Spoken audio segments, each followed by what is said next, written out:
चैतन्य स्वभावी भगवान आत्मा अनादि अनंत शुद्ध चैतन्य मात्र है, ज्ञान मात्र है। मैं शुद्ध चैतन्य मात्र, ज्ञान मात्र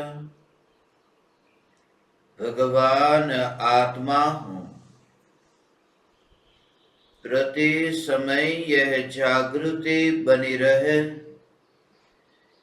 इस जागृति का नाम धर्म है। देह की प्रत्येक क्रिया के काल में और विकल्पों के बहते प्रवाह के काल में ज्ञानी को प्रति समय यह जागृति रहती है कि मैं चैतन्य तत्व इस देह की किसी भी क्रिया में और विकल्पों के बहते प्रवाह में कहीं भी मिला नहीं हूं। ऐसा शुद्ध चैतन्य तत्व मैं हूं। प्रति समय स्वयं की शुद्ध चैतन्य सत्ता का बोध आत्म जागृति ही धर्म है। चैतन्य तत्व की स्व संवेदन प्रत्यक्ष निर्विकल्प अनुभूति होते ही देह होने पर भी देहातीत दशा प्रकट होती है। इतना ही नहीं, विकल्प होने पर भी विकल्पातीत दशा प्रकट होती है।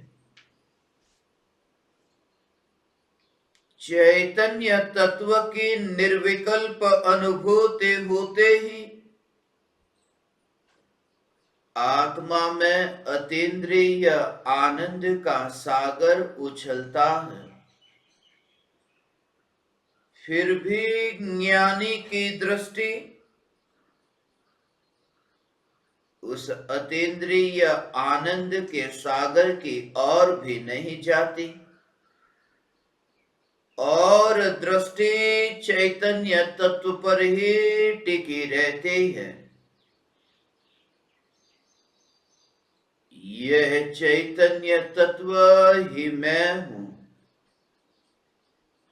चैतन्य तत्व की निर्विकल्प अनुभूति होते ही ज्ञान दीपक प्रज्वलित होता है। ज्ञान दीपक प्रज्वलित होते ही ऐसी यथार्थ श्रद्धा होती है कि मैं त्रिकाल प्रज्वलित ज्ञान दीपक हूं। चैतन्य ज्योति की सत्ता के अतिरिक्त देह रूपी मिट्टी और रागादि भाव रूपी धुएं में कहीं भी फैला नहीं हूं। ज्ञान दीपक प्रज्वलित होते ही ज्ञानी स्वयं को राख की दीवार का पड़ोसी मानता है और मोक्ष मार्ग का मुसाफिर जानता है। ज्ञान दीपक प्रज्वलित होते ही प्रज्वलित ज्योति से भले ही सारा जग प्रकाशित होता हो, फिर भी जग को प्रकाशित करने वाली यह ज्योति इतना भी जहां विकल्प नहीं और ज्योति मात्र ज्योति का अस्तित्व, बस यही जिसकी दृष्टि में है। ज्योति से कौन प्रकाशित हो रहा है उस पर जोर नहीं है।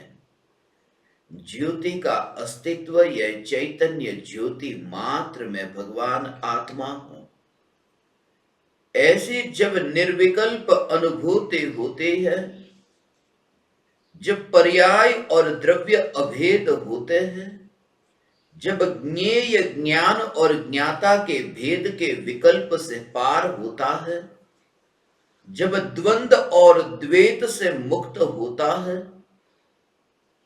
तब ज्ञानी नयातिक्रांत होता है, पक्षातिक्रांत होता है। ऐसी जो स्वसंवेदन प्रत्यक्ष निर्विकल्प अनुभूति, जहां अनंत परमाणु होने पर भी अनंत परमाणु उस अनुभूति में बाधक नहीं बनते। अनंत परमाणु उस ज्ञान की बहती गंगा में बीच में नहीं आते कि जो ज्ञान की धारा को रोक सके। विकल्प के कांटे भी उस ज्ञान की बहती निर्मल धारा में कहीं भी नहीं। ऐसी प्रति समय जिन्हें जागृति है वे ही ज्ञानी है, और वे ज्ञानी निकट काल में मुनि होने की भावना पाते हैं।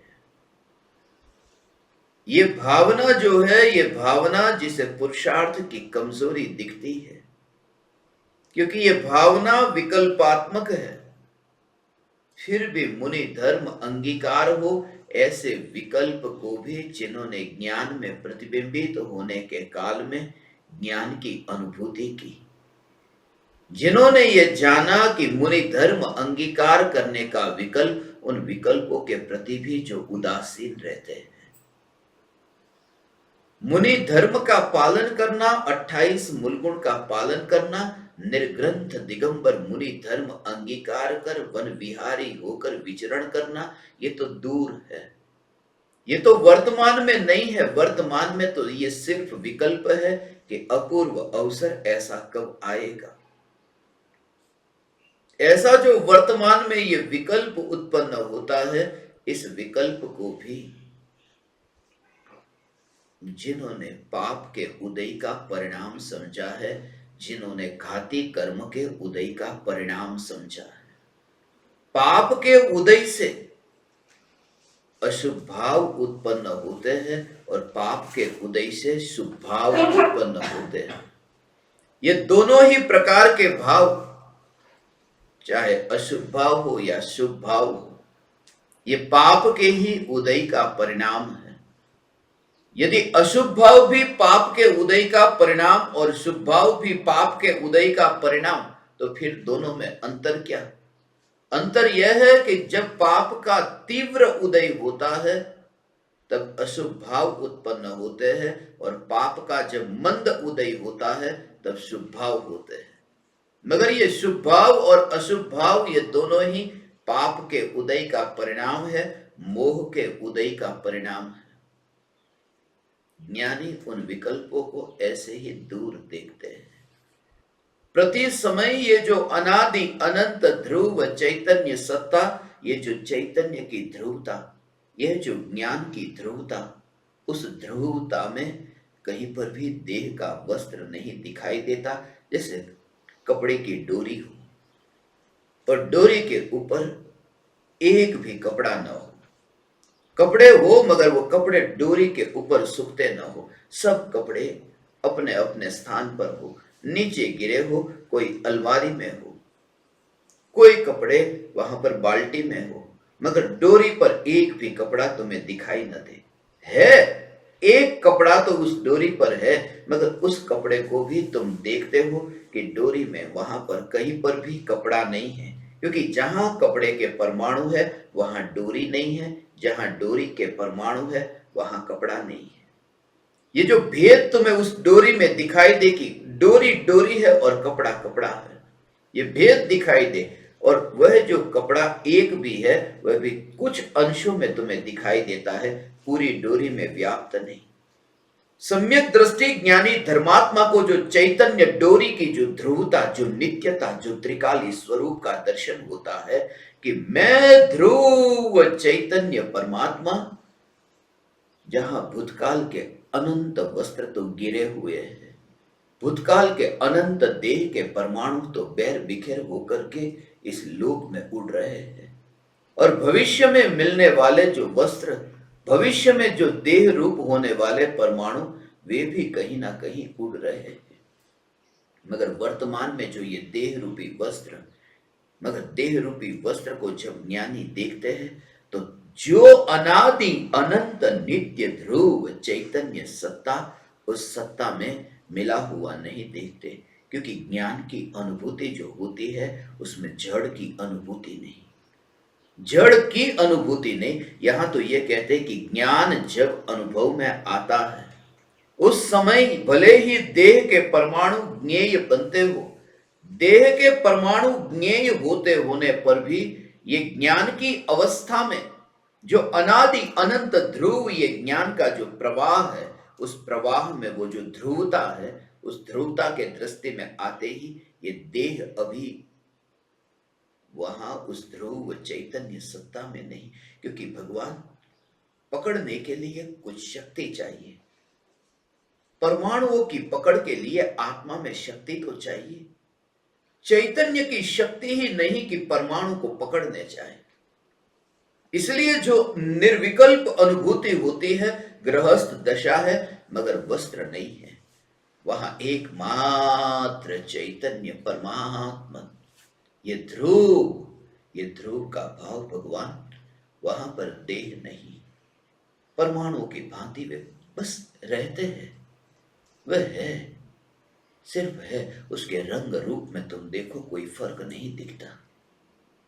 जैसे तुम्हें वो वस्त्र दिखे कि जो वस्त्र डोरी से अभी नीचे गिर गया है, वह वस्त्र जो डोरी से नीचे गिर गया है, उस वस्त्र को जैसे तुम देखो, और जो वस्त्र अभी डोरी पर है, तुम दोनों में भेद नहीं करते। कपड़े तो कपड़े हैं, तुमने डोरी पर कपड़े बहुत बार सुखाए हो, कुछ कपड़े हवा के कारण नीचे गिर जाते हैं। नीचे गिरे हुए कपड़े तुम देखते हो, यह भी कपड़े मेरे कपड़े, और डोरी पर सूख रहे वह भी मेरे कपड़े।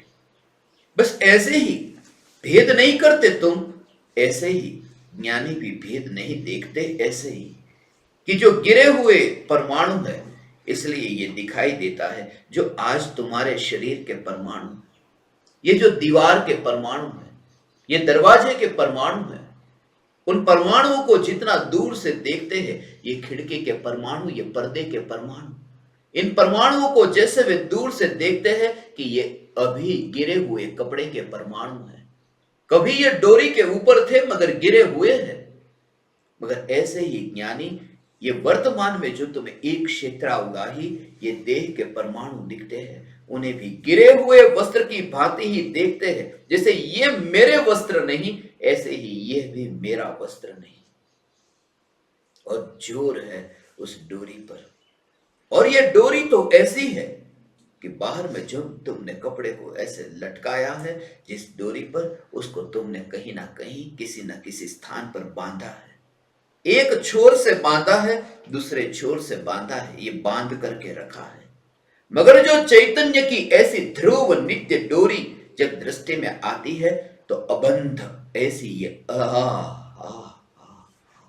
अबंध डोरी कि जहां एक छोर पर भी कोई नहीं, वहां अनंत अनादि अनंत, यहां ध्रुव ध्रुव ध्रुव ध्रुव, ऐसी ये नित्यता, अबंध डोरी जो वस्त्र से तो बंधी नहीं, किसी छोर से भी बंधी नहीं, जो देह के वस्त्र से तो बंधी नहीं, मगर जो आदि और अंत के छोर से भी बंधी नहीं, ऐसी जो अनादि अनंत नित्य, ऐसी एक सत्ता जिसकी दृष्टि में आए, फिर जो ज्ञान की पर्याय वर्तमान में देह को जानती हो, फिर जो ज्ञान की पर्याय जो धन पद प्रतिष्ठा को जानती हो, फिर जो ज्ञान की पर्याय मित्र और शत्रु को जानती हो, फिर जो ज्ञान की पर्याय भूतकाल के पुण्य और पाप के उदय को जानते हो, उस ज्ञान की पर्याय की रुचि उसमें हो कैसे, जिस ज्ञान की पर्याय ने ये ध्रुवता को जाना है, ये ध्रुव डोरी को जाना। परम कृपालु देव आज डोरी के संबंध में कह रहे हैं, इसलिए ये डोरी मुझे स्मरण में आई है।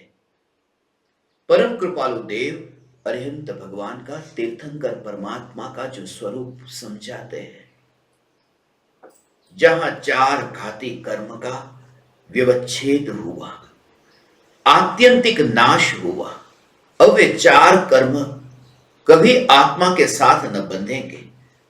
अनंत चतुष्टय जहां प्रकट हुआ, परमात्मा की प्रतिमा की छाती पर जो निशान देखते हो ने, वो जो चार पंखुड़ी वाला फूल जैसा, बस वही अनंत चतुष्टय का प्रतीक है। मुनि की मूर्ति पर वह चिन्ह नहीं होता, तीर्थंकर अरिहंत परमात्मा की प्रतिमा पर वह चिन्ह होता है। श्रवण बेलगोला में जो बाहुबली मुनिराज की मूर्ति है, वहां तुम्हें यह चिन्ह नहीं मिलेगा देखने को। वह बाहुबली मुनिराज की मूर्ति है, भगवान की नहीं, मुनि की मूर्ति है। तीर्थंकर भगवान की प्रतिमा पर, यहां पर जो छाती के भाग पर जो निशान है, अनंत ज्ञान, अनंत दर्शन, अनंत सुख, अनंत वीर्य, ये जो अनंत चतुष्टय प्रकट हुए, ये अनंत चतुष्टय का सूचक है, चार घाती कर्म के अभाव का सूचक है। वहां पर भी परमात्मा की मूर्ति को स्थापित किया जा सकता था। नेमिचंद्र आचार्य चामुंडराय राजा से यह कह सकते थे, मगर चामुंडराय राजा ने वहां जो मुनि की मूर्ति की स्थापना की, वो जरूरत थी उस समय, क्योंकि उस समय मुनियों का आचार शिथिल होने लगा था। शिथिलाचार मुनियों की संख्या बहुत बढ़ने लगी थी। उनके लिए एक प्रेरणा स्रोत कि मुनि का स्वरूप कैसा होता है कि बाहर में बेले भी लिपट जाए, मगर फिर भी वो वहां से हिले नहीं, डोले नहीं। तुम जो काल का नाम लेकर के आचरण में तुम हीनता लाते हो, आज तुम देखो ऐसे ऐसे महाराज साहबों को तुम देखो जो कपड़े की चप्पल पहनते हैं और विहार करते हैं। पहले वो कपड़े की चप्पल नहीं पहनते थे। ये कुछ ही दिनों में, कुछ ही समय में ये हुआ। नजर के सामने यदि तुम देखो तो कुछ ही वर्षों में ये कपड़े की चप्पल आई। ये तो तुम समझ सकते हो कि ये चप्पल कपड़े की पहले नहीं थी, अभी नई घुसी है। क्या करें? तो ये नजर के सामने दिखने वाला शिथिलाचार है। जैसे कपड़े की चप्पल अभी घुसी, ऐसे देह पर कपड़े कभी घुसे थे नहीं। ये शिथिलाचार का प्रतीक है। ये उनके लिए है। इसलिए बाहुबली मुनिराज की जो निर्ग्रंथ प्रतिमा कि देह पर धागे मात्र का परिग्रह नहीं, ऐसी जिनकी निर्ग्रंथ बाह्यांतर ये दशा है, परम कृपालु देव ऐसी बाह्यांतर निर्ग्रंथ दशा से ही परमात्मा की प्राप्ति, परमात्मा पद की प्राप्ति होती है, ये कहते हैं। इसलिए बीच में सीधा ही परमात्मा का वर्णन कर सकते थे। बीच में ये क्यों आया मुनि का वर्णन? सीधा ये कह सकते थे कि गजपंथा की भूमि से 8 करोड़ अरिहंत परमात्मा सिद्ध हुए। वास्तव में सिद्ध तो हुए हैं अरिहंत, अरिहंत से सिद्ध पद मिला, मुनि से नहीं। मुनि से तो अरिहंत हुए, मगर कहा 8 करोड़ मुनि, 99 करोड़ मुनि। ये जो मुनि, वो ये बताते हैं कि मुनि धर्म इस प्रकार का अंगीकार किए बिना न अरिहंत पद है, सिद्ध पद तो दूर है। और इसलिए पूज्य गुरुदेव श्री कांजी स्वामी संप्रदाय में रहे। 24 वर्ष की उम्र में उमराला में राज्य का जो महल था, निवास था, हमारे स्कूल के बिल्कुल पास में ही, वहां पर गुरुदेव की दीक्षा हुई थी 24 वर्ष की आयु में। और उस समय उनकी मान्यता तो यही थी। तुम जरा विचार करो, ये मान्यता, ये श्रद्धा का पलटना कैसा होता है। जो राजकुमार फतेहमंद कुमार बेन श्री बेन ने लिखा ने, गुरुदेव ने भी उस पर मोहर लगाई कि हम महाविदेह क्षेत्र में थे, 4 जीव थे, चंपा बहन, शांता बहन और नारायण भाई, जिन्होंने गुरुदेव से दीक्षा ली थी संप्रदाय में। ये 4 जीव थे। मैं राजकुमार था। गुरुदेव ने अपने मुंह से बोला, गुरुदेव ने ही अपने मुंह से बोला कि मैं तीर्थंकर होऊंगा, तीर्थंकर होऊंगा। नैरोबी का प्रवचन, वीडियो प्रवचन है ना, मैं तीर्थंकर होऊंगा। मैं ये कहता हूं, मैं गुरुदेव को मानता हूं। गुरुदेव को मानने का अर्थ कि गुरुदेव की एक एक वाणी को, एक एक शब्द को मैं सिरोधार्य करता हूं। ये गुरुदेव को मानना है। गुरुदेव ने सिर्फ चैतन्य कहा, पकड़ लिया, और बाकी गुरुदेव झूठे, ये मैं नहीं कहता। इसलिए गुरुदेव का जो पूरा जीवन है वो मेरी रग रग में, मेरे खून खून में, वहां बूंद बूंद में दौड़ रहा है। जो उन्होंने कहा कि विदेह क्षेत्र में साक्षात तीर्थंकर परमात्मा की दिव्य ध्वनि सुनने चाहता था, आचार्य कुंदकुंद देव संवत 49 में, 49 में वहां पर आए थे और भगवान की दिव्य ध्वनि वहां पर सुने। कद बहुत छोटा था। कौन है ये मुनि? ये भरत क्षेत्र से आए हैं। और उस समय अब भगवान की साक्षात दिव्य ध्वनि सुनी, भगवान की साक्षात वाणी सुनी है। निर्ग्रंथ स्वरूप ऐसा है, जिन्होंने नजर से देखा है, सिमंदर परमात्मा का स्वरूप देखा है,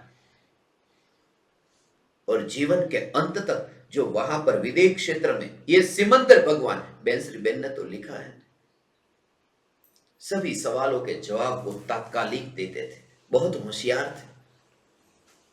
हम तो कुछ भी नहीं उनके सामने। नगर सेठ के पुत्र के रूप में थे ये दोनों की, वो जो बताते हैं वहां, लाभ भाई और देवा भाई। बेंसरी का ज्ञान वैभव पढ़ो, उसमें आएगा। उसमें उन्होंने जो कहा कि वहां पर हम थे। मुझे जो बात बतानी है वो बात यह है कि साक्षात सिमंदर भगवान, ये परमात्मा का स्वरूप ऐसा है। मुनिराजों का झुंड के झुंड मुनिराज वहां पर है। मुनिराज का स्वरूप ऐसा है, और वहां से मृत्यु हुई, और 24 बरस में उनको पता नहीं था मुनि ऐसे होते, तो फिर ये दीक्षा क्यों ली? मैं ये कहता हूं कि परिणामों का पलटना ऐसे हो जाता है। देह पलट गया। जब पता है कि सिमंदर भगवान ऐसे है, तो यहां वस्त्रधारी दीक्षा क्यों लेते हैं? क्या उस समय पता नहीं है कि यह दिगंबर स्वरूप के बिना मुनि धर्म अंगीकार नहीं हो सकता? क्यों ली दीक्षा? ये परिणामों का पलटना हो सकता है। ये एक भव बदले, मगर परिणामों का पलटना हो सकता है। भीतर में जो सत्य का बीजारोपण हुआ था वो फिर 21 साल के बाद ऊपर आए बिना नहीं रहता। इसलिए आया आया और आया कि सत्य तो यही है, सत्य तो यही है। ये कहता हूं, इसलिए कहता हूं कि तुम्हारे परिणाम कितने भी बदल जाए, यदि चैतन्य का बीजारोपण हुआ तो ऊपर उगेगा उगेगा और उगेगा। ऐसा ये बात इसलिए कि अंतर में, जिसके अंतर में, इसलिए हकार का भाव आता है ना, हकार का भाव, ये निशानी है। वितराग परमात्मा की वाणी सुनते समय जिसको नींद आए, वो अभव्य का लक्षण समझना, अभव्य का लक्षण। और भव्य जीव बोले थकान लगी हो तो नींद आ जाए, ऐसा पद्मनंदी पंचविंशति का में लिखा है। ऐसा तत्प्रति प्रीति चित्तेन येन वार्तापि हि श्रुता निश्चितम स भवेद भव्यो भावी निर्वाण भाजनम। जिन्होंने जिनेन्द्र भगवान की वाणी को अत्यंत प्रीति से सुना, अत्यंत प्रीति से सुना, उल्लास से सुना, प्रमोद से सुना, निश्चितम स भवेद भव्यो, वो निश्चित रूप से भव्य है। और भावी निर्वाण भाजनम, भविष्य में निकट काल में ही वो मोक्ष रूपी लक्ष्मी को वर्ण करने वाला है। और जिसको ऐसी नींद आ जाए, अभव्य का लक्षण है। मगर वो कोई कहे कि शरीर में थकान लगी तो उसको नापने का एक उपाय है। मैं ऐसे नाप लेता हूं। किसी को नींद आई, अब ये अभव्य है कि भव्य है? नींद तो आ गई प्रवचन में। अब मैं उसको कहता हूं ये जो 1 लाख रुपए आपके लिए मैं भेंट में देता हूं, उस समय भी यदि नींद आए तो समझना कि शरीर की स्थिति ही ऐसी है।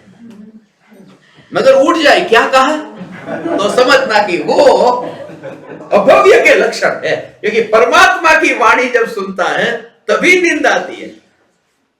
उसमें ये किसी को 1 लाख रुपए का हो सकता है, किसी को 1 करोड़ का हो सकता है, किसी को 100 करोड़ का हो सकता है, भूखे को रसगुल्ले का हो सकता है। कुछ भी वस्तु, कोई भी पराई वस्तु उसके पास आती हो और जाग जाए और वाणी सुनते समय वो सोता हो, वो अभव्य का लक्षण है।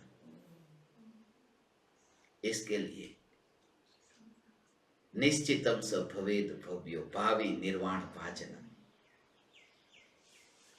मुनिराज का जो स्वरूप है वो मुनि का स्वरूप ऐसा है, निर्ग्रंथ मुनि, वो सत्य था वो आ गया। पूज्य गुरुदेव श्री कांजी स्वामी भले ही मुनि न हुए मगर मुनि धर्म का बीजारोपण हो चुका। ये सत्य की ये प्रतीति कि यही मुनि का स्वरूप है, और उस समय साथ में कोई नहीं। खास बात यह है, समाज में इतना विरोध होता है। स्थानकवासी संप्रदाय में जब वे थे तब उनका इतना वर्चस्व था, इतने पूजने वाले भक्ति करने वाले लोग ऐसे थे, और इतने लोगों ने मना किया, प्रेम से समझाया। जब प्रेम से नहीं समझे तो धमकी दी, चेतावनी दी, मारने तक की धमकी दी थी। मगर ये श्रद्धा हुई है, श्रद्धा हुई।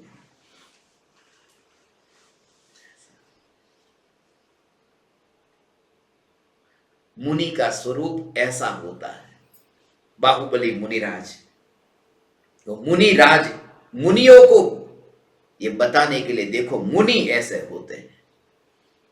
कृपालु देव ने यहां मुनि धर्म से लेकर के अरिहंत दशा कैसे प्रकट होती है उसका वर्णन करते हैं। वेद नियादि 4 कर्म वर्ते जहां, बड़ी सिंदरी वत आकृति मात्र जो, ते देहायुष आधीन जेनी स्थिति छे, आयुष पूर्ण मटिये दैहिक पात्र जो। वेदनीय आदि 4 कर्म जहां वर्तते हैं, होते हैं, वर्तते हैं, वेदनीय, आयु, नाम और गोत्र, ये 4 अघाती कर्म है। अरिहंत भगवान को 4 अघाती कर्म अभी सत्ता में है, उदय में है। अरिहंत भगवान की जो देह की स्थिति है उसे परम कृपालु देव ने जली हुई झेवरी, जली हुई रस्सी की भांति कहा। जली हुई रस्सी है, जैसे जो रस्सी जली नहीं है उस रस्सी से तुम हाथी को बांध सकते हो, ऐसी जो रस्सी, जिस रस्सी से हाथी को बांधा जा सकता है, वो रस्सी जब जल जाए और ऐसी रखी हो तो उसमें एक छोटा सा बच्चा भी उस पर हाथ लगाएगा तो बेर बिखेर हो जाएगी। ऐसी जली हुई रस्सी की भांति अरिहंत भगवान का जो ये देह तुम्हें दिखता है वो जली हुई रस्सी की भांति समझना कि अब बैर बिखेर होने में देर नहीं है। वो दृष्टांत इसलिए जली हुई रस्सी का दृष्टांत देकर के वो देह के परमाणु को ऐसे शिथिल बताना नहीं चाहते। वहां शरीर तो वज्र ऋषभ नाराज सहनन का शरीर है, ऐसा मजबूत शरीर है, मगर मजबूत शरीर को भी जली हुई रस्सी जैसा कहा, और हमारे शरीर को न जली हुई रस्सी जैसा बलवान कहा। उल्टा हो गया ना, हमारा शरीर ऐसा है जो नहीं जली हुई रस्सी जैसा,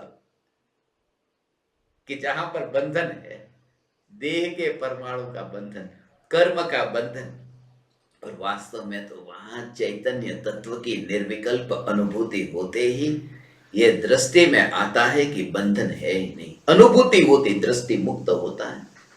रस्सी से जैसे रस्सी को बांधा हो, और कहते हैं कि गाय बंधी है, वो गाय बंधी ही नहीं है, रस्सी बंधी है। गठान तो रस्सी में है, गाय में कहां गठान। मगर गाय का गला बीच में आता है तो व्यवहार से ऐसा कहते हैं कि गाय बंधी, मैंने गाय को बांध दिया। बांधा तो रस्सी को है। ऐसे ही कर्म कर्म के साथ में, पुद्गल पुद्गल के साथ में बनता है, और त्रिकाली ध्रुव न्यायक देव उस बंधन में कहीं नहीं। जो बंधन में है ऐसा कहना भी जिसको व्यवहार कहा है, ये व्यवहार है। सम्यक दृष्टि को ऐसा देह की स्थिति, ये जली हुई रस्सी समान जिन्हें अरिहंत परमात्मा का रूप ऐसा दिखाई देता हो। चार कर्म अब बाकी है। अघाती कर्म की प्रकृति घाती कर्म से ज्यादा है, इसलिए प्रकृति की चिंता मत करना। ये कितनी 101 प्रकृति जो है, 101 प्रकृति, ओ 101 प्रकृति अघाती कर्म की, और घाती कर्म की सिर्फ 47। ये गिनती करने बैठो 47, और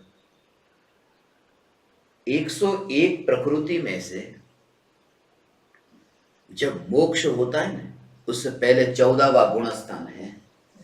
14वें गुणस्थान में 101 प्रकृति में से एक टोटल 148, उसमें अघाती की 101 प्रकृति में से 14वें गुणस्थान में जो 5 ह्रस्व स्वर बोलने जितना जो काल है, तब तक 85 प्रकृति आत्मा में सत्ता में है। 85 101 में से। अब के कर्म को निकालो, कर्म को निकालो। अरे 14वें गुणस्थान तक ये 85 प्रकृति किसको निकालना?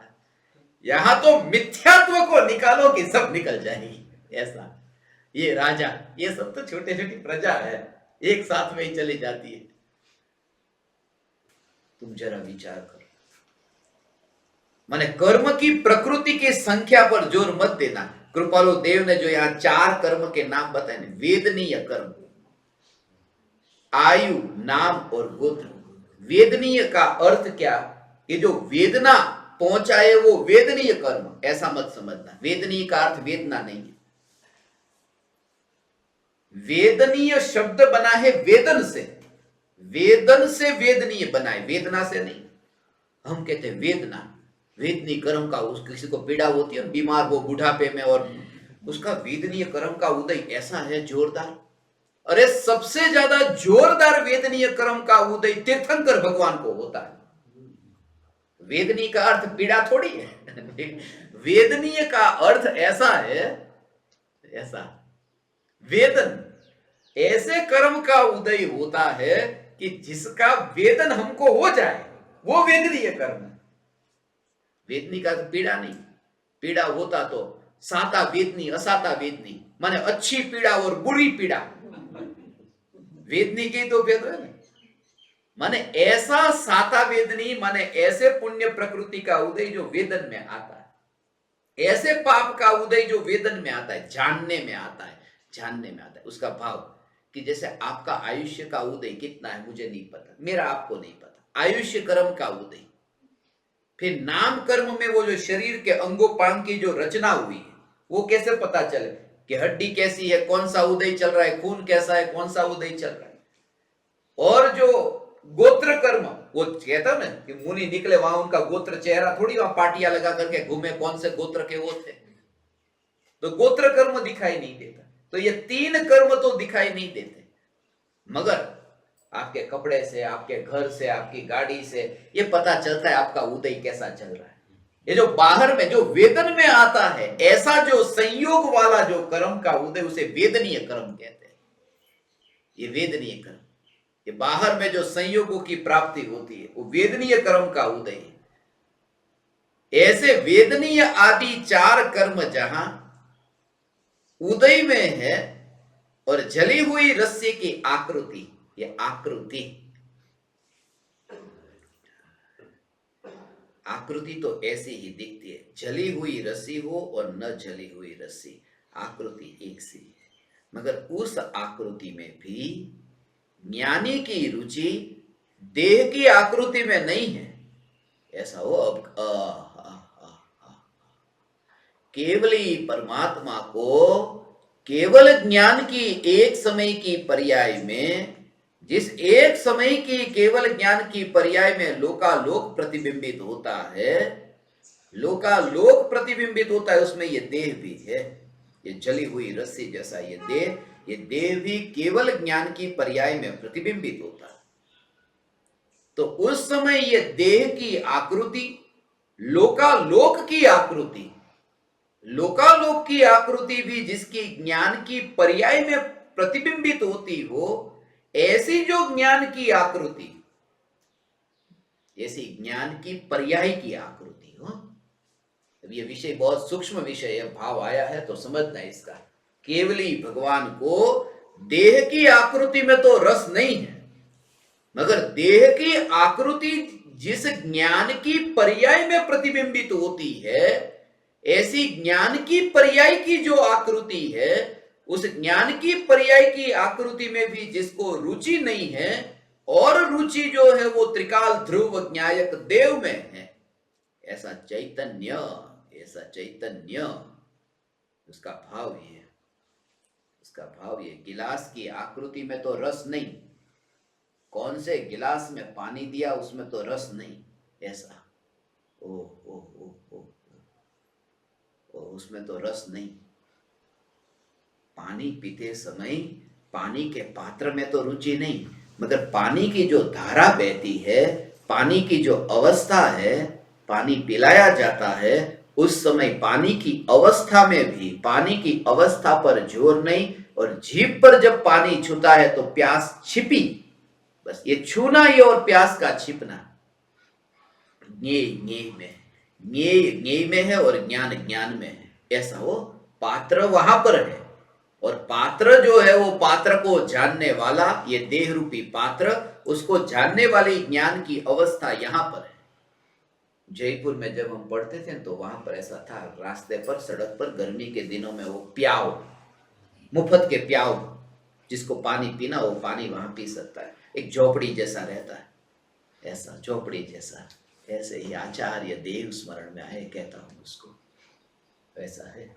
ये जो भगवान, ये झोपड़ी जैसा, उसमें है ना अंदर कोई रहता है झोपड़ी के अंदर, और एक है ना वो जग जैसा रहता है, एक पात्र रहता है कि जिसको ऐसे झुकाए तो उसमें से पानी बाहर आता है, नली जैसा रहता है, उसमें पानी बाहर आता है। तो कोई हाथ ऐसा करता है, उसको तो चेहरा दिखता नहीं, अंदर जो होता है या होती है जो भी, उसको तो चेहरा दिखता नहीं, उसको हाथ दिखते हैं। और इसको भी चेहरा नहीं दिखता, इसको भी उसके हाथ दिखते कि अभी पानी पिलाए।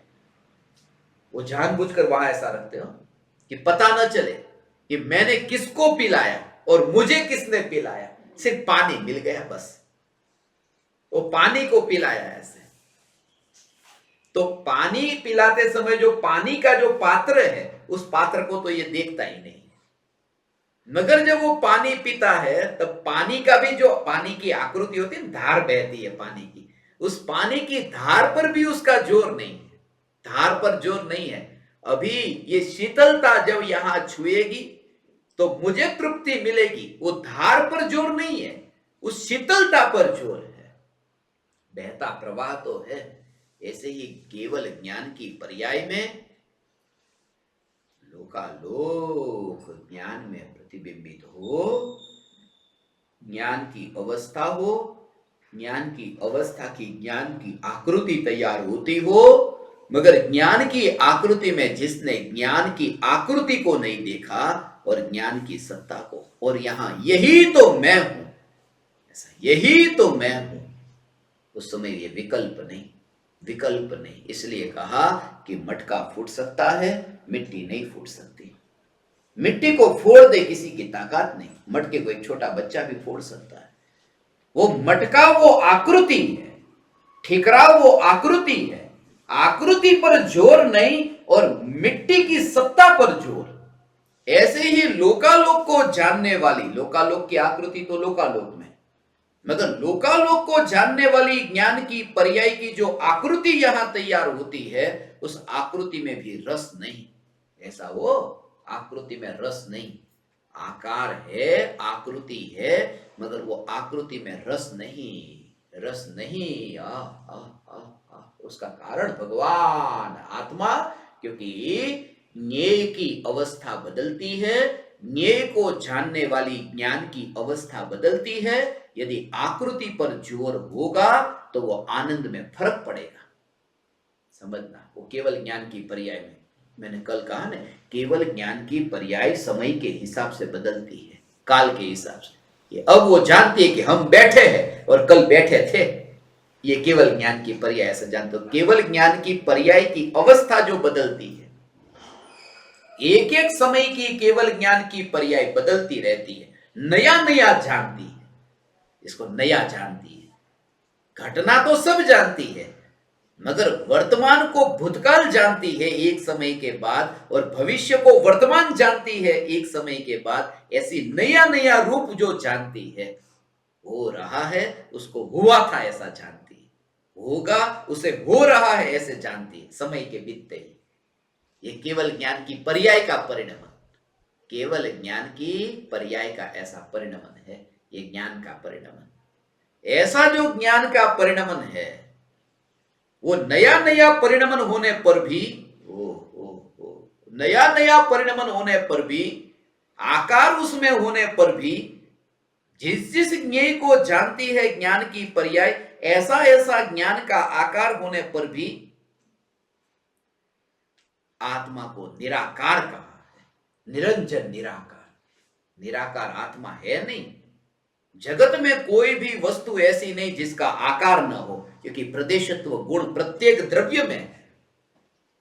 आकार तो है, आकार तो है, मगर वह जो आकार है, वो आकार पर ज्ञानी की दृष्टि नहीं है। वह जो आकार है वो ज्ञानी की दृष्टि का विषय नहीं बनता। इस वजह से वो भगवान आत्मा आनंद आनंद आनंद कहा, वरना सिद्ध भगवान के अंतिम जो आकार है ना, अंतिम देह से किंचित न्यून, वो सिद्ध भगवान का आकार सबका अलग अलग है, तो आनंद सबका अलग अलग होता। अलग अलग अर्थात जिसका कद ज्यादा था उनका आनंद ज्यादा होना चाहिए, कम है उनका आनंद कम होना चाहिए। मगर वो आकार जो है, वो आकार आनंद का कारण नहीं। इसलिए तो वो परिणति की निर्मलता, इसलिए सभी ज्ञानियों के शरीर अलग अलग दिखेंगे, ऐसे सभी ज्ञानियों के, मगर परिणति का कोई संबंध नहीं उस आकार के साथ में। ऐसा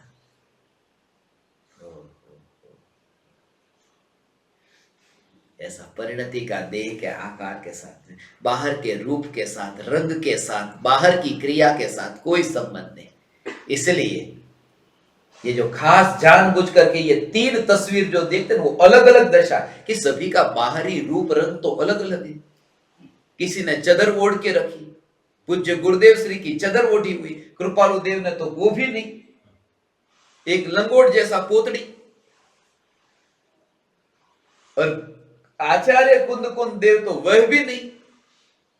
ये बाहर की देह की दशा, और उसमें भी ये तो गुरुदेव का चौथे गुणस्थान का ये जो रूप है, सभी ज्ञानियों का चौथे गुणस्थान का रूप अलग अलग होगा, जैसा देह जैसी शरीर की स्थिति। मगर तुम वो स्वीकार करने को तैयार नहीं होते, तुम्हें वही आज वो भाव नहीं आता। आज कृपालु देव ने ऐसे, जो कृपालु देव की दो तस्वीर है ना, एक तो वो जो बनियान जैसा पहना हुआ है, एक कृपालु देव की वो तस्वीर आपने देखी होगी जो सिर के ऊपर वहां पर पगड़ी, वो पगड़ी वाले कृपालु देव की फोटो हो और ये फोटो हो, आपको कौन से कृपालु देव में ज्यादा भाव आए? कृपालु देव वही है, मगर हड्डियां थोड़ी दिखे, अरे ये कृपालु देव। ये कृपालु देव को भी शरीर से देखना नहीं छोड़ा तो हम तुम तो क्या। इसलिए लोग जो है ना, अरे ये इसका देह कौन सा, तुमने कृपालु देव को नहीं बख्शा तो मेरे को नहीं बख्शो, उसमें कौन सी बड़ी बात। वो कृपालु देव की वो दशा कि जिसके देह को देख करके, अभी तो वो ऐसा है पगड़ी वाला फोटो, उसमें तुम्हें वो भाव नहीं आता। कभी जीन्स और टी शर्ट पहन के आए तो कैसा लगेगा? और पहन सकते, मैं आपको कहूं, सम्यक दृष्टि जीन्स और टी शर्ट पहन सकते हैं। कपड़े हैं जैसे कपड़े हैं, बस। इसलिए तो लोगों को आज निहाल चंद जी सोगा नहीं तो कोटी पहन कर, बंडी वो पहन करके कुर्ते पजामे के ऊपर आपने देखा नहीं, वो सम्यक दृष्टि, उनकी स्थिति ऐसी है। शरीर जैसा है, अब बेंसरी बहन ने साड़ी पहनी, अब किसी ने ड्रेस भी पहना हो, कोई फर्क नहीं पड़ता। सम्यक दर्शन का अर्थ जिसके अंदर में देह छता जेदी दशा वर्ते देहाती, तो यहां पर अटके, यहां की बात तो दूर है। ऐसा सम्यक दर्शन कि ये सब कपड़े ऐसे पहन पहन के अलग अलग रखे तो भी सम्यक दर्शन, अलग अलग कपड़े पहन के रखे, इसलिए वो सम्यक दर्शन। नहीं तो मुनि होते, वो मुनि होते तो एक भी नहीं होता। ये दशा ऐसी है।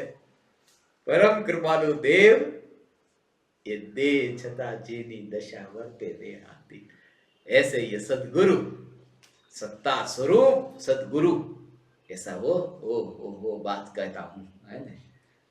अहो अहो श्री सदगुरु, करुणा सिंधु अपार, आप पामर पर प्रभु करो, अहो अहो आप पामर पर प्रभु करो। ऐसा ही इसका भाव हो। कल मैं जो कहने वाला था मैं, इसलिए कौन जीव सामने बैठा है वो भाव अभी आया, देखो इसके लिए कहता हूं। आप पामर पर, सदगुरु देव के चरणों में शिष्य के, अहो अहो श्री सदगुरु, करुणा सिंधु अपार, आप पामर पर प्रभु के। मैंने कहा वहां वो जो सदगुरु देव, वो एक तो आत्मा, सदगुरु, सदगुरु माने सच्चे गुरु, सदगुरु माने सच्चे गुरु। वास्तव में उसका अर्थ यह है कि गुरु है, ये पर्याय है, गुरु है पर्याय है। वो गुरु की पर्याय जिनको प्रकट हुई है, गुरु की पर्याय प्रकट होने पर भी, हे गुरुवर आप सत्ता स्वरूप चैतन्य में ही लीन हो, इसलिए हम आपको सतगुरु कहते हैं। सत्ता स्वरूप में ही लीन रहे, भले गुरु हो गए तो हो गए, पर्याय में गुरु का पद प्राप्त हो, मगर सत्ता सत्ता सत्ता सत्ता स्वरूप ध्रुव में स्थित है ऐसे सदगुरु, करुणा सिंधु अपार। ये निष्कारण करुणा है। कृपालु देव ने ये शब्द का प्रयोग किया, निष्कारण करुणा, निष्कारण करुणा। वो पानी पिलाने वाला और पीने वाला, उन दोनों को किसी को कोई लेना देना नहीं। आचार्य कुंद देव ने शास्त्र लिख दिया, कौन पढ़ेगा हमको पता नहीं। और ऐसे है ग्रंथ जिसमें नाम भी नहीं लिखा, नाम भी नहीं, पंचाध्यायी,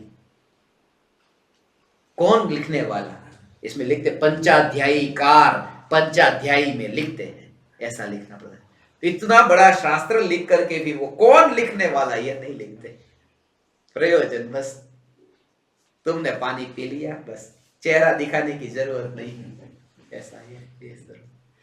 वेदनी आदि चार कर्म वर्ते जहां, बड़ी सिंदरी वत आकृति मात्र जो। ये अरिहंत अवस्था का वर्णन है। अरिहंत भगवान है, उसमें अरिहंत भगवान भी एक नहीं अनेक प्रकार के अरिहंत भगवान होते हैं। एक तो तीर्थंकर भगवान, वो भी अरिहंत है, और तीर्थंकर भी तीन प्रकार के होते हैं। 5 कल्याणक वाले तीर्थंकर, 3 कल्याणक वाले तीर्थंकर और 2 कल्याणक वाले तीर्थंकर। किसी तीर्थंकर के 5 कल्याणक नहीं होते, 3 ही होते, किसी के 2 कल्याणक ही होते। क्यों? उसके पीछे कारण कि पंच कल्याणक जो है उसमें गर्भ कल्याणक, जन्म कल्याणक, तप कल्याणक, ज्ञान कल्याणक और मोक्ष कल्याणक,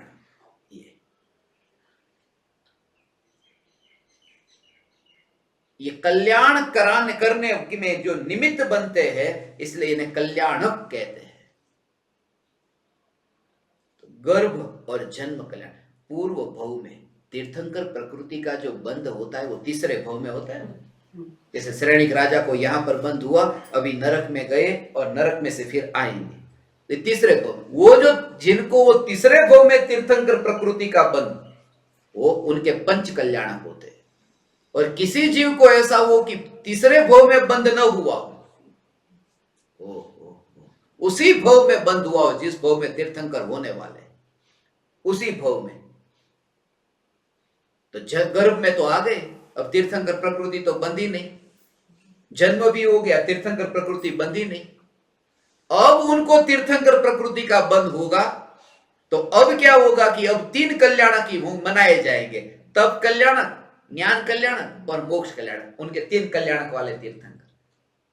और किसी जीव को मुनि हो जाए तब तक तीर्थंकर प्रकृति नहीं बंधी, और उसके बाद में फिर वो तीर्थंकर प्रकृति बंधी मुनि होने के बाद, तो तब कल्याणक भी नहीं मनाया जाएगा। सिर्फ दो ही कल्याणक, केवल ज्ञान कल्याणक और मोक्ष कल्याणक। और किसी को केवल ज्ञान के बाद में बंधे, बनती नहीं है, क्योंकि जिन भावों से बनती है वहां तो वो भाव है ऐसा। और ये पंच कल्याणक कहते हैं, वो सिर्फ भरत क्षेत्र और ऐरावत क्षेत्र की बात है। आप पूछोगे कौन थे वो दो कल्याणक वाले, तीन कल्याणक वाले, एक आध का नाम बताओ, मेरे को नहीं पता। क्योंकि भरत क्षेत्र और विदेह क्षेत्र, ये भरत क्षेत्र और ऐरावत क्षेत्र में ये पंच कल्याणक वाले तीर्थंकर होते हैं, इसलिए उसकी मुख्यता से पंच कल्याणक का। ये जो दो कल्याणक वाले और तीन कल्याणक वाले तीर्थंकर वो विदेह क्षेत्र में होते हैं, वहां पर उसका वर्णन भी है,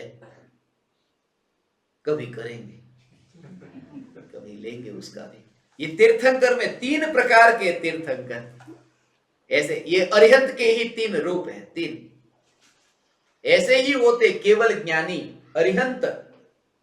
केवली भगवान के कितने प्रकार हैं, उसमें एक मूक केवली होते हैं,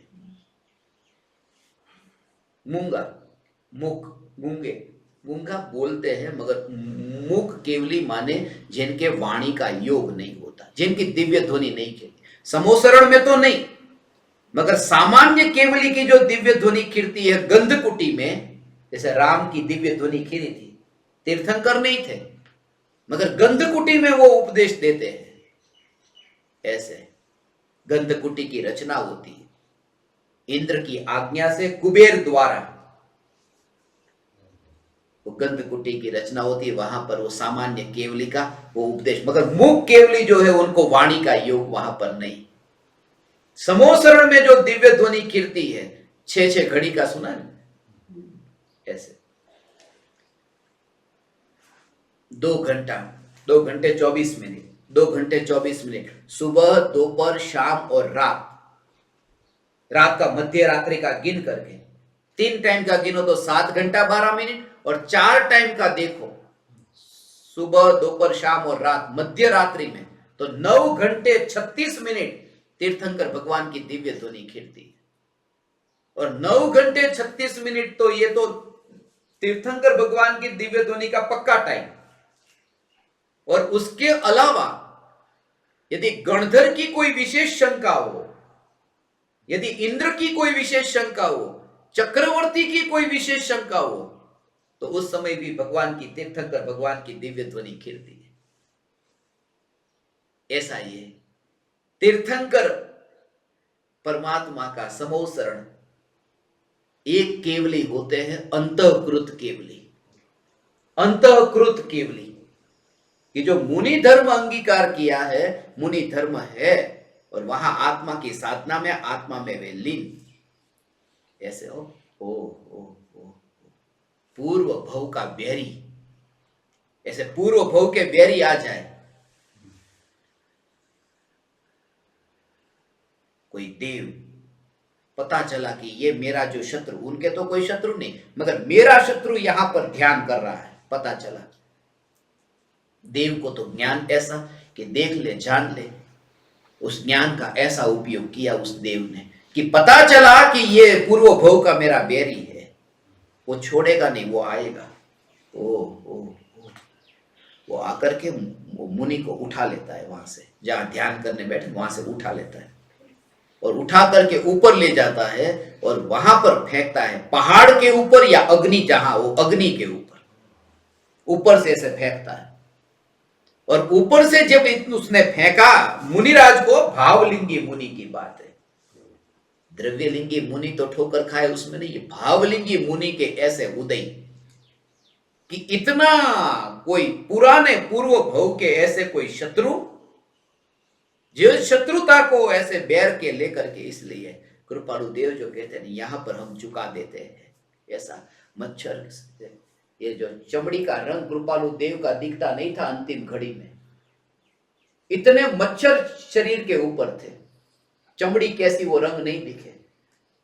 राजकोट में ओ कहा मच्छरदानी, मच्छर कपड़ा ओढ़ाते ना तो भी वो हटा देते। ये आए है लेणदार આવ્યા છે, એ લેણદાર આવ્યા છે અને કોઈ લેણદાર તમારી પાસે આવે અને તમારી પાસે તિજોરીમાં પૈસા હોય અને આપવાની સુવિધા હોય તો આપી દો તો તમને કેટલી શાંતિ લાગે। ये हाथ छूटिया, अभी हमारे पास वो परिणति है, हमारे पास अभी वो देह में शक्ति है और ये सामने कर्ज लेने के लिए आ गए हैं, आ जाओ। हमारा तो कर्ज चुकता हो रहा है ऐसी, और कर्ज चुकता हो रहा है, ओ कर्ज चुकता हो रहा है। इस वजह से कृपालु देव आनंद में नहीं है। इस वजह से कृपालु देव आनंद में नहीं है कि तिजोरी में के जो पैसे है वो लेने वाला आया दे दिया और कर्ज चुकता हो गया, इस वजह से आनंद में नहीं है। कर्ज चुकता हो गया मगर मैं अपने घर में ही बैठा हूं, आनंद उसका है। पूर्व भव का जो कर्म उदय में आया और कर्म खिर गया, गिर गया, बिखर गया, मगर मैं अपने चैतन्य घर में ही विराजमान हूं। ऐसी श्रद्धा के बल पर कर्म आए और जाए मुझे क्या, वो श्रद्धा का जोर द्रव्य पर है, दृष्टि का जोर द्रव्य पर है, और वो ऐसे आ जाओ, ऐसा है। ऐसे मुनिराज को वो पूर्व भव के बैरी ने उठाया और फेंका। वो नीचे पहाड़ पर गिरे, अग्नि में गिरे, उससे पहले आकाश में ही उनको केवल ज्ञान हो गया। ऐसे केवली को अंतःकृत केवली कहते हैं। ऐसे केवली ओ ऐसा पुरुषार्थ ओ और अंतर मुहूर्त में मोक्ष में गए। केवली होकर के अंतर मुहूर्त में तो वे भगवान मोक्ष में सिद्ध पद पा लिया, और वो बैठा बैठा यहां भाव पाता रहा। ऐसा इसलिए अपने परिणामों को ही बस यहां पर मैं अपना करूं, कहते तू तारू कर, दूसरा का जो भाव है उसकी चिंता तू मत कर, वो उसका उसका है। ऐसा एक केवली है उपसर्ग केवली। मुनिराज पर 3 गति के जीव द्वारा उपसर्ग होता है, देव गति, तिर्यंच गति और मनुष्य गति। अचेतन से भी उपसर्ग होता है, जड़ से भी। जैसे सुनामी आ जाए तो वो भी एक उपसर्ग है, भूकंप आ जाए वो भी एक उपसर्ग है,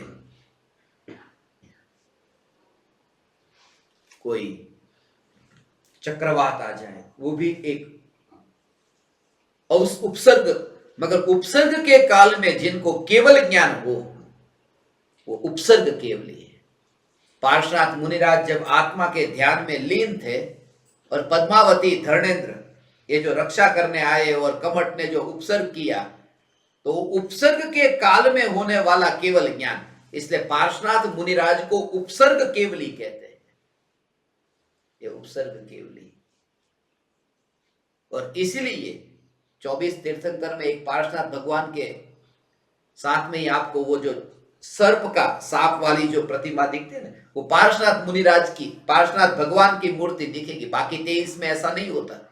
बाकी 23 तीर्थंकर की प्रतिमा है, वो एक ही ये कारण से उनका सर्प चिन्ह ऐसा इसलिए नहीं, एक कारण से कि वो उपसर्ग जिस समय केवल ज्ञान पाया था उस समय उनका रूप ये था, वो केवल ज्ञान की स्थिति में वो उपसर्ग केवली हुए। ऐसे तो इतने केवली है, सामान्य केवली भी है, समुद्घात केवली है।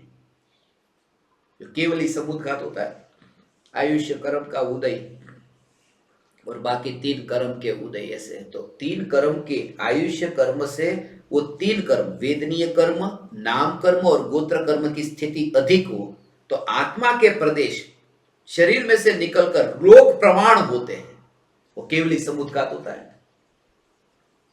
7 समुद्घातों में केवली समुद्घात है, तो वो लोक प्रमाण, वो जो आत्मा के प्रदेश, उससे वो जो उसकी भी कारण है कि क्यों वो स्थिति समान होती है, वो पूरा कर्णानुयोग का प्रकरण है, कभी वो भी लेंगे। ऐसे ही कितने ही सातिशयी केवली होते हैं, अनुबद्ध केवली होते हैं, सतत केवली होते हैं। ये तो ये कृपालु देव ने तो सिर्फ संक्षिप्त में ये कह दिया, बड़ेली सिंदरी वत, जिनकी अपनी सत्ता आकृति है वो केवली है। ऐसे ही वहां पर केवली भगवान को ये चार कर्म का जो अभाव कहा ना, उस चार कर्म का तो अभाव हो गया ज्ञानावरण आदि, मगर वेदनीय कर्म का जो आदि चार कर्म है उसमें भी ये 16 प्रकार की प्रकृति ऐसी होती है। 16 प्रकृति, 47 तो घाती की और 16 प्रकृति अघाती की, तो कुल मिलाकर के कितनी हुई? 63 प्रकृति। 63 प्रकृति जो है अरिहंत भगवान को उसका वहां पर उदय नहीं। वेदनीय आदि चार कर्म वर्ते जहां, बड़ी सिंदरी वत आकृति मात्र जो, जिनको केवल ज्ञान हो गया मगर देह नहीं छूटा, ये समझना। अब देह के संबंध में जितनी भी ये जो द्वेष वाली वृत्ति है उसे छोड़ने के लिए ये स्वरूप समझना जरूरी है। कब छूटे ये देह, कब छूटे ये देह? नहीं, तीर्थंकर भगवान अरिहंत भगवान को देह छूटा नहीं है, इसलिए देह खतरनाक नहीं है। ये देह खतरनाक नहीं है। देह को तो जो लोग कहते हैं देह को खराब करो, देह को मिटाओ, देह में क्या रखा है, वो भभूति वाला बाबा होता है तो यहां लगाते हैं वो राख भभूत, वो भभूत को लगाते हैं। मैं ऐसे बाबा को मिला हूं, सब बाबा आ गए कांटेक्ट में, ऐसे बाबा को मिला हूं मैं। उनके पास में बैठा था एक बार, हरिद्वार के पास भी गंगा के किनारे पर ऐसे बाबा बहुत होते हैं। उनके पास राख ले ली पात्र में और ऐसा ऐसा करते थे, मगर उनके पास में एक डिब्बा छोटा रहता है, उस छोटे डिब्बे में आईना रहता है, वो आईने को लेते हैं और फिर ऐसी भभूत लगाते हैं, जैसे तुम लोग मेकअप लगाते हो। लगाना है राख की दीवार के ऊपर राख लगाना है, फिर भी स्टाइल से कि अच्छी तरह से लग रही ने, ऊपर से ऐसे उसमें भी रस। इसलिए मैंने राख की दीवार का पड़ोसी में ये लिखा। ये दृश्य जब देखता हूं तो आश्चर्य लगता है कि राख के ऊपर राख की रंगोली भरने की जरूरत क्या है? जमीन के ऊपर रंगोली कोई पूरता हो रंगोली, ये तो राख के ऊपर राख की रंगोली। इसलिए देह खतरनाक नहीं है, देह दृष्टि खतरनाक है। देह तो केवली भगवान का भी नहीं छूटा और देह दृष्टि गुरुदेव की भी छूट गई।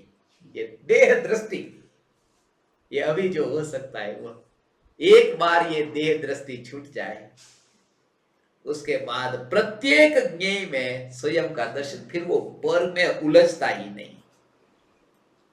यहां तक कि पर के जानने काल में उसे ये जागृति है कि बस मैंने जो पाना था, इसलिए पर ज्ञेयों से वो इतना उदासीन रहता है, उस विशेषों में झंझट में वो नहीं पड़ता, जानता है सब, मगर सत्ता अपने को मुख्य करके जो लोकेशन होता है ना गूगल मैप में, तो यू आर हियर, बस वो जागृति। 3 लोग कितना भी बड़ा हो मगर मैं कहां हूं, बस यहां 3 लोग को जानने वाली ज्ञान की पर्याय कैसी भी हो, मगर वो पर्याय में मैं कहां हूं कि मैं ध्रुव हूं, ऐसा पर्याय में मैं ध्रुव, अपनी सत्ता है, अपना तत्व पाया, फिर बस पराये में झंझट में वो पड़ता ही नहीं।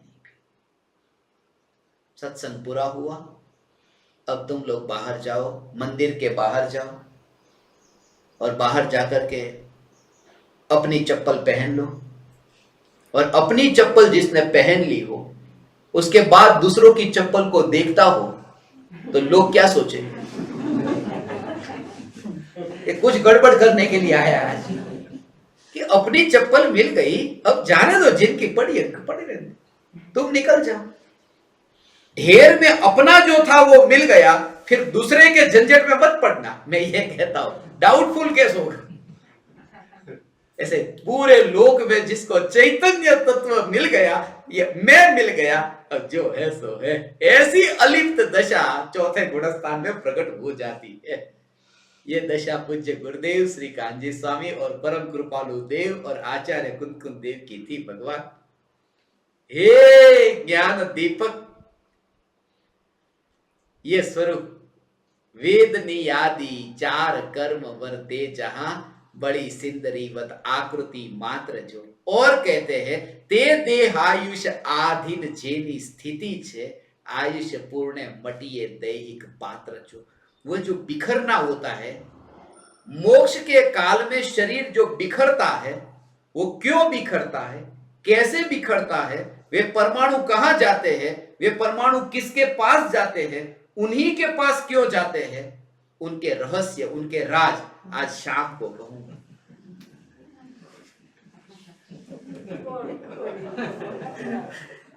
ऐसे रहस्य है। तीर्थंकर भगवान के वो शरीर के परमाणु, महावीर भगवान के शरीर के परमाणु पावापुरी में नहीं है तो कहां पर है? और बाल और नाखून ही वहां रह जाते हैं, वो क्यों रह जाते हैं? और पूरा शरीर क्यों बैर बिखेर होकर के विलीन हो जाता है? और ऐसी स्थिति में एक समय में 7 राज्यों की यात्रा पार होती है, वो एक ही समय क्यों लगता है? और 7 राज्यों पार करके अंतिम देश से किंचित न्यून आकार क्यों हो जाता है? उतना ही क्यों नहीं रहता, या फिर कोई और क्यों नहीं हो जाता? इसके सब रहस्य इस शाम को आएंगे। आप समस्त परमात्माओं ने मुझे विनयवान होकर सुना। मैं आप समस्त परमात्माओं को प्रणाम करता हूं। मेरे प्रणाम स्वीकार।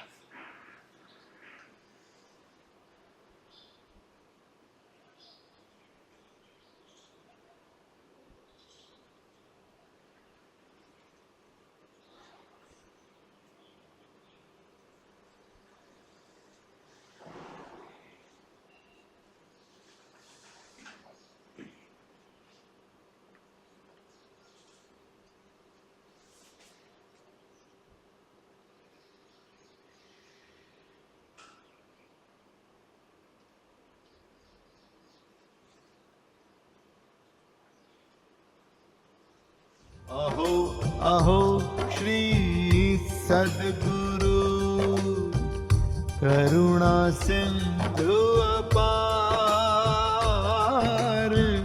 इस पामर पर प्रभु किया अहो अहो उपकार, अहो अहो